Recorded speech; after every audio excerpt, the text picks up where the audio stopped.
My sister dropped her kids off at my house and demanded I babysit them while she goes on an 8-week vacation.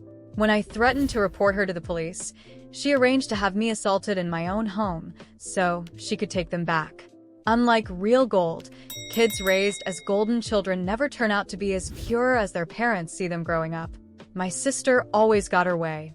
No matter how nasty or irrational she acted towards me, she got away with it all the time, and that's because she was the golden miracle child. What aided this most likely was also that my sister was stunningly beautiful. She had thick, curly hair and light eyes, and my mom spent a lifetime comparing our looks. I have dark eyes and straight hair, and I was never as pretty as my sister. My mom loved making comments comparing us after we both became teenagers. She was constantly telling me to try and dress like my sister and asking her to teach me makeup. But my sister would also bully me and make fun of me if I ever asked her for help making myself prettier. That's how we grew up to be extremely resentful of each other. I think my sister just latched onto the worst traits that we saw in my mother while I rejected them all.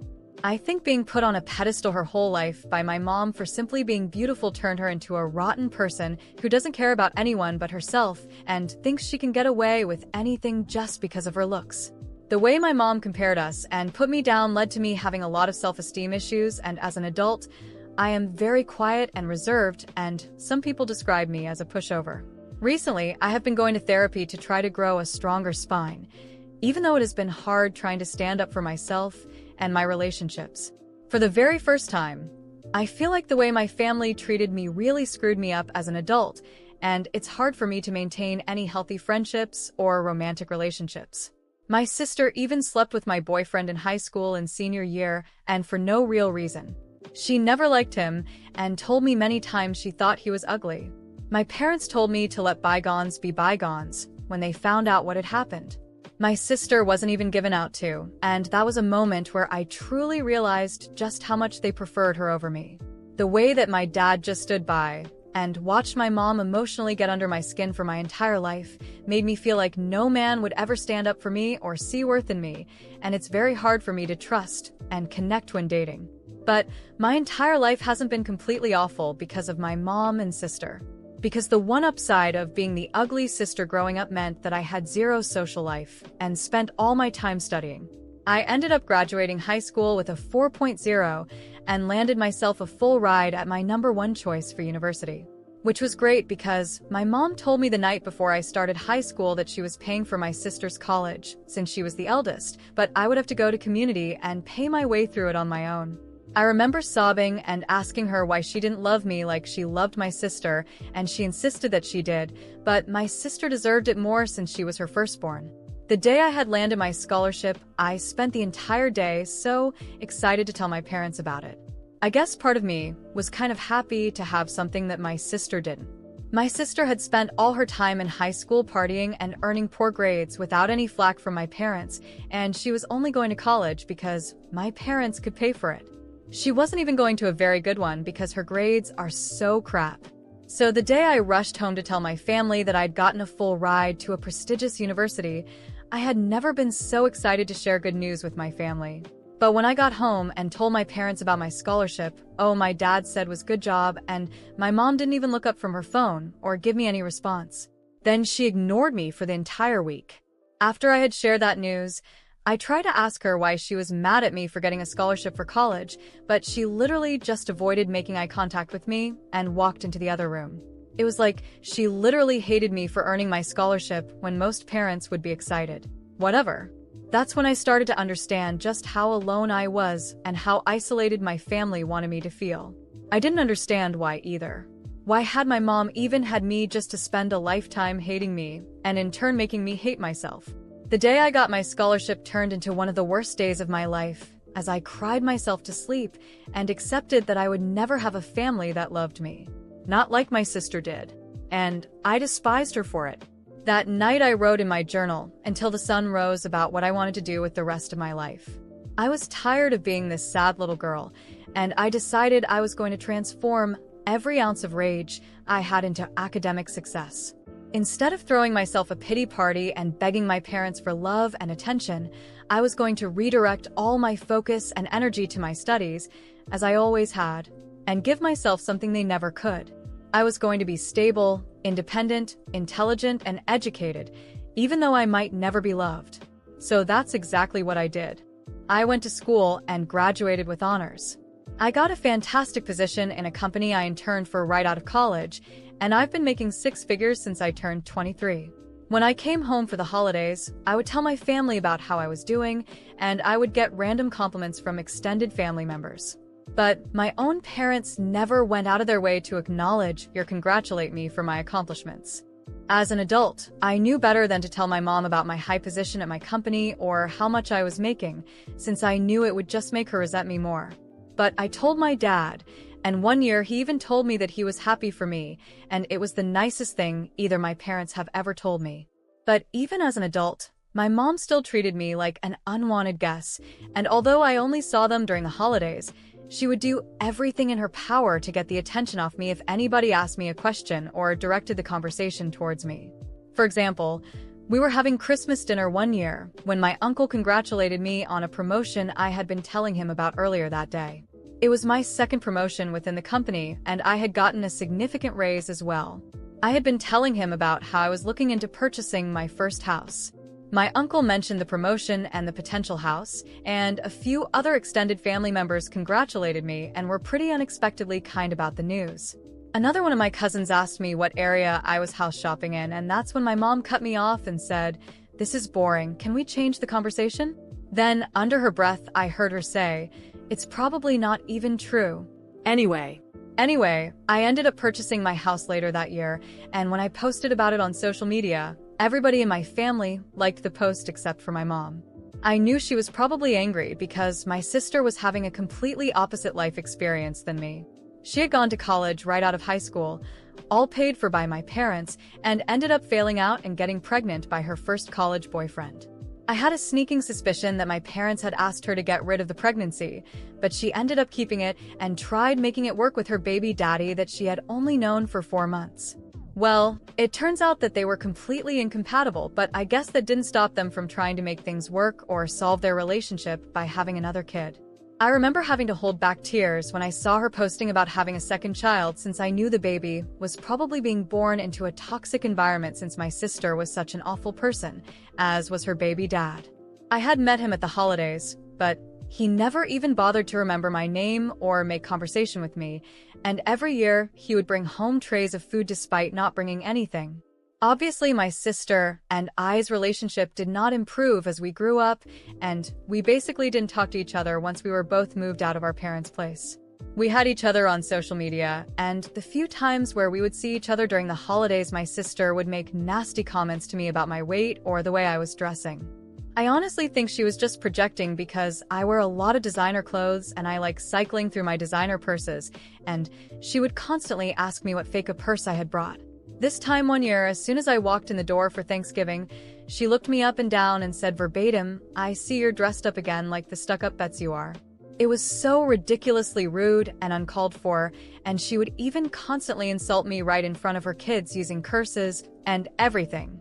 Despite her kids being young, I don't feel bad saying that my sister is pure trash and that I didn't feel bad for anything I did after she dumped her kids on my doorstep out of nowhere one day.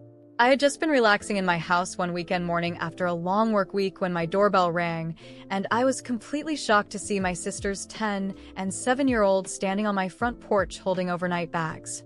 When I asked them what they were doing here, they said their mom was going on vacation for 8 weeks and that she said I was watching them.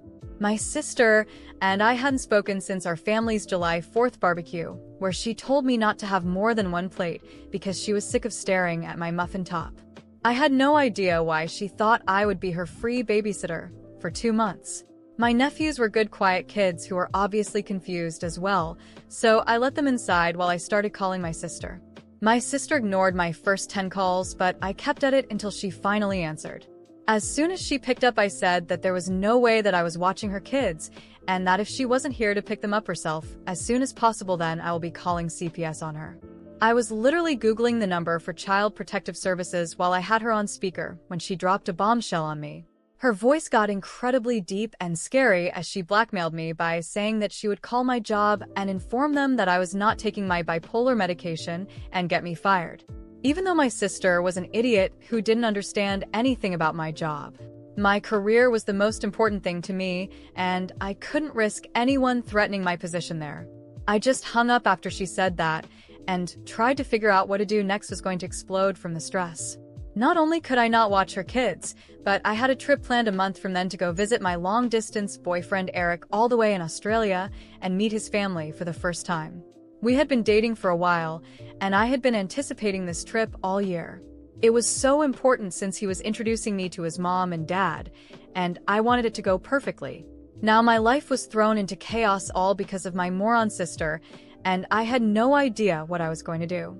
I had no idea who else to call other than my mom, and I shouldn't have been surprised that she sided with my sister just like she had literally always done. I told my mom that my sister hadn't even come to drop her own kids off, and she said that they were old enough to come to my house alone. Anyway, my mom started guilting me and saying that my sister has done a lot for me, and that I needed to be there for her just this one time, since I never was.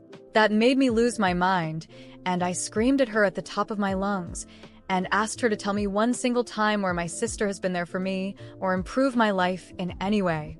When I hung up the phone, my body was trembling with rage. I couldn't believe that after everything, my sister was still trying to manipulate my life, and my mom, as always, was on her side. I sat on the couch for a while, looking at my nephews. They were sitting on the floor, quietly playing with some toys they brought in their bags. I knew it wasn't their fault, but the whole situation disgusted me deeply. I took a deep breath, trying to stay calm. I couldn't let my sister get away with this time. She had crossed every line imaginable. I got up and walked to the kitchen, where I grabbed a bottle of wine. After pouring myself a large glass, I started thinking about a plan. I was tired of being trampled by her and my mom, and this time, things were going to be different.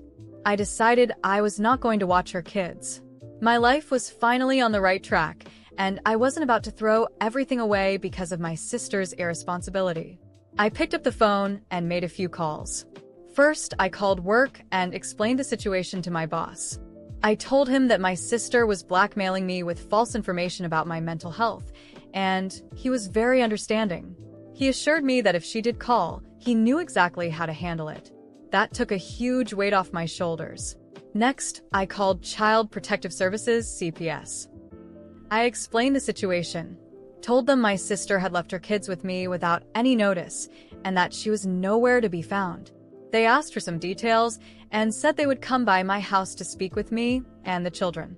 Just knowing that my sister would face legal consequences for her irresponsibility gave me a sense of justice I had never experienced before. As I waited, I started planning what I would say to my mom. I knew she would call eventually, probably trying to guilt-trip me or manipulate the situation as she always did. But this time, I was ready to face her. I was tired of being the daughter who had to swallow her pride, stay quiet, and take the emotional trash my family threw at me. CPS arrived about an hour later. I talked to the social workers, explained everything, and gave them my sister's contact information. They spoke to the kids, who, although confused, confirmed that their mom had gone on vacation without telling anyone. When the social workers left, they assured me they would be conducting a full investigation. I knew my sister was in serious trouble when she came back from her vacation and found not only her kids gone, but also a visit from the authorities. Finally, my mom called. As expected, she was furious. "How could you do this to your sister?" she started, screaming through the phone. "She trusted you, and now you're going to get her in trouble with the authorities? You've always been so selfish." I closed my eyes, trying to stay calm, but this time, something inside me snapped. I wasn't going to take it anymore. Selfish. I laughed in disbelief. "You think I'm selfish? My entire life, I've been treated like the trash of this family, while the Golden Princess could do whatever she wanted. She dropped her kids off for 2 months without even asking if I was available, without even bothering to show up. And you think that's fair? And, of course, you're on her side, as always. You've never cared about me, my successes, or my pain. But you know what? That's over. I'm done being your doormat. Not yours, not hers." "You've always been so ungrateful," she screamed back. "Your sister is going through a hard time, and all you can think about is yourself. I raised you to be a good daughter. But look what you've become. Do you really want to see your sister ruined? I laughed again, but this time bitterly. The whole conversation sounded ridiculous. A good daughter? I asked. You raised me to be a second-rate doll, someone you could compare, ridicule, and ignore, while you gave everything to my sister. I was never good enough for you, no matter what I did. I got a full scholarship, graduated with honors, have a successful career, and you still treat me like I'm nothing. And now you want me to take care of your precious daughter's kids while she disappears for 2 months? No way. There was tense silence on the other end of the line. I could feel the fury building inside my mom, but this time I wasn't afraid. I was finally saying what I should have said my whole life. You want me to be the supportive sister? I continued, my voice steady for the first time. Then where was my sister when I needed her? Where was she when she stole my boyfriend, laughed in my face about getting a scholarship, or made horrible comments about my body? No, Mom, I'm done. You both made your choices. Now, I'm making mine. She stayed quiet for a moment, and I knew the words were finally hitting her, even if she would never admit it. Finally, she let out a heavy sigh and said, You'll regret this. Your sister will never forgive you. Well, I'm not interested in her forgiveness anymore. And if you keep defending this madness, I'm not interested in yours either. I hung up the phone before she could respond. For the first time in my life, I felt an indescribable freedom. I knew things might get worse before they got better, that my mom and sister would do everything to tear me down, but I was ready. I was finally in control of my own life, and for the first time, I had done something for myself. That night, I slept peacefully, knowing that in the end, the chaos my sister had brought to my doorstep would come back to haunt her. And me, I would move on, with no regrets, and never look back. A few weeks after everything happened, I was finally starting to feel a little peace. CPS had already contacted my sister, and I knew she was furious, but she hadn't shown up yet. She was probably trying to find a way to get out of the mess, just like she always did. Meanwhile, I was focused on moving forward, finally getting ready for my trip to Australia to visit Eric and meet his family. It was the only thing that brought me some relief in all of this chaos. Then, on a quiet Sunday afternoon, the doorbell rang. I knew it would be her. My heart was racing, but this time I was ready. When I opened the door, there she was, looking more disheveled than usual, her face twisted in anger. You think you can ruin me? She snapped, storming into my house without even a greeting. What you did was unforgivable. Calling CPS? Exposing my kids like that? You're a monster. I crossed my arms, keeping my posture firm. I wasn't afraid of her anymore, and now, her attempts to intimidate me felt pathetic. I'm the monster? I replied, keeping my voice calm despite the urge to explode. You dropped your kids at my door, without asking me, without caring if I had the time or interest to take care of them, while you ran off for 2 months. That's not being a mother. That's being irresponsible. And now you want to blame me for calling CPS? If anyone has been a monster in this story, it's you, not me. She trembled with rage, but I could see the surprise in her eyes. For the first time, someone was truly standing up to her, and she didn't know how to handle it. You've always been jealous, she spat. You always wanted what was mine. Now that I'm just trying to live my life, you want to destroy me. You've been like this since we were kids. You can't stand to see me happy, can you? I laughed, a bitter, cold laugh that came from years of resentment. Jealous? Of what? I asked, incredulous. Of someone who's never done anything for herself? Who always needed mom to fix everything? Someone who never managed to accomplish anything in life without others paying for it. Look at you, living a miserable life, full of fights and regrets. Do you really think I ever wanted your life? The only thing I ever wanted was peace, something you and mom never gave me. And now that I'm finally finding it, you want to barge in and take it away, too. She was silent for a moment, trying to process my words. But instead of understanding, her anger only grew. She stepped forward as if trying to intimidate me physically. You have no idea what you're talking about, she shouted. You think just because you have a good job and a nice house, you're better than everyone else? I raised 2 kids on my own, while you're off living your selfish empty life. I stepped forward as well, meeting her gaze directly. I wasn't going to back down. Selfish. My voice was cold, measured. I'm not the one who dumped my kids like they were a burden for someone else to take care of. I'm not the one who tried to ruin my sister's life with pathetic blackmail. The truth is, and you know this, you're mad because for the first time, you can't control me. For the first time, I'm living my life without caring about what you or Mom think. And you know what? I'd rather be selfish and happy than live the miserable, bitter life you chose. She was speechless, but I knew she wouldn't give up that easily. Her eyes filled with tears of rage. "You're going to regret this," she screamed. "I'm your sister. How could you betray me like this? I will never forgive you."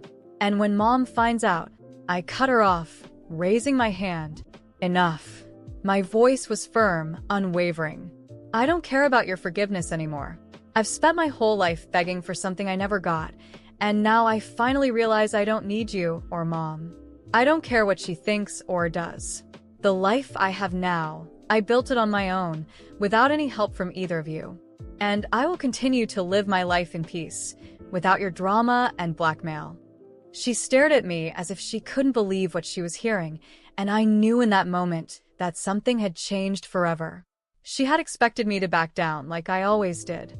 But this time there was no fear, no guilt. There was only freedom. "Now, get out of my house." I pointed to the door. "And don't come back. Our relationship is over. Go live your life however you want, but leave me out of it." She hesitated for a moment, but when she saw I wasn't going to give in, she turned sharply and stormed out, slamming the door behind her. I stood there for a moment, feeling the weight of that moment dissolve. As painful as it was the first time I truly felt in control of my life. After that day, we never spoke again. Not her, not my mom. The silence that followed was strange at first, but I soon realized just how liberating it was. I was finally free from the chains my family had placed on me my entire life. As for my nephews, I truly felt sorry for them, but I knew I couldn't sacrifice my own peace to fix the mess my sister had created. It wasn't their fault, but I couldn't be the solution. And even with that difficult decision, I moved on, focusing on building a life that was truly my own. Years later, I still look back and think about that final conversation with my sister. I don't feel regret. In fact, I feel immense gratitude for finally breaking free from that toxic cycle. Sometimes, the peace we seek comes from cutting the ties that bind us to suffering, and I chose peace. And I've never looked back.